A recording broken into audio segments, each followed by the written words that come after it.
Cash flow and commercial real estate. The celebrity, the headline act, the Beyonce of CRE metrics. The part no one loves admitting, cash flow makes you comfortable, but capital appreciation, that makes you wealthy. The real money gets made quietly. No emails, no invoices, no effort. Just you sleeping while the right asset does the heavy lifting. Today, I'm breaking down exactly how that works and why Burlington and the GTA are basically compounding interest-making machines disguised as an industrial market. Grab your coffee. Let's build wealth without breaking a sweat. I'm Susan, that commercial realtor, the one Burlington industrial and office owners call when they want strategy instead of hope. I specialize in industrial and office real estate across Burlington and the GTA. Built for business, backed by data, negotiating with bite. Let's talk about how your building can start doing more work than you do.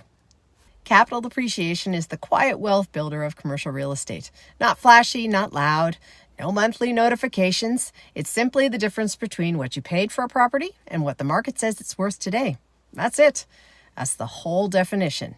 Here's where it gets interesting. When you own a property in a market with chronic supply shortages, stable demand, employment growth corridors, limited employment land, and modern users needing modern buildings, you don't need to time the market. You just need to own something in the market that wants more tomorrow than it does today. Burlington, Oakville, and Halton check every one of those boxes. Geography alone puts this region at center ice. The land constraints are permanent. The supply shortage is structural. That's not speculation. That's compounding. Let's get specific. Burlington specific. Industrial demand still outruns supply. Industrial remains the golden child of CRE.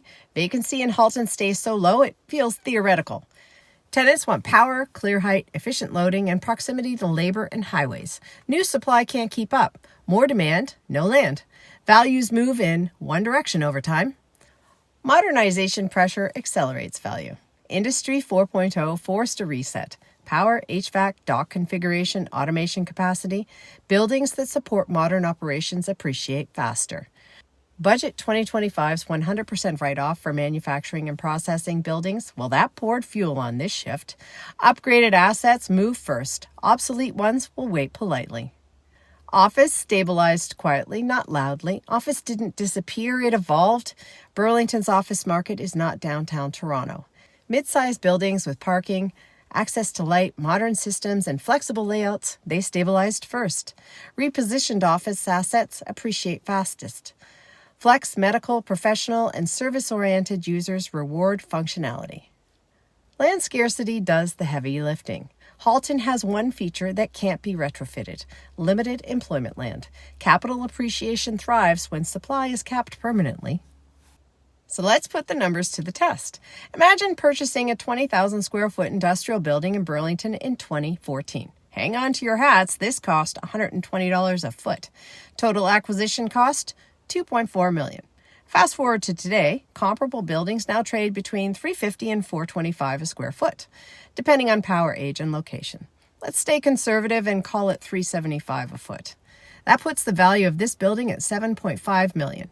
The appreciation alone equals $5.1 million. No mortgage paydown included, no cash flow included, no operational improvements counted. This is why I say plainly, cash flow buys groceries. Capital appreciation buys freedom. Ownership alone doesn't guarantee appreciation. Asset selection and execution do. Here's how I protect the upside and eliminate the silent value killers for my client. 1.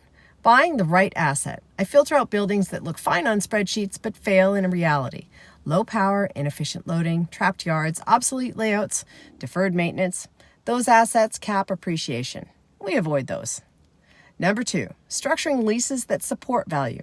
Valuations follow lease quality. Rate, term, covenant strength, escalations, renewals, and maintenance, those clauses all matter. A friendly lease can quietly destroy millions in future value. I make sure the lease works for the exit, not just the moment. Number 3, strategic upgrades that multiply returns. A $200,000 electrical upgrade can unlock 7 figures in valuation. Buyers pay for capacity and future-proofing. That math is real. Repositioning underperforming assets. Office to flex, industrial to storage or mixed use, single tenant to multi-tenant. Repositioning triggers the largest appreciation jumps when done correctly. 5, exit timing and preparation. Selling too early or too late both cost money. I create competitive pressure so buyers pay tomorrow's value, not yesterday's. Capital appreciation isn't magic. It's math, market selection, execution, and negotiation. In Burlington and the GTA, it's the quiet engine under every well-structured industrial and office deal. You sleep, your building works. Your net worth climbs. Efficient, predictable, and most of all, boring in the best possible way.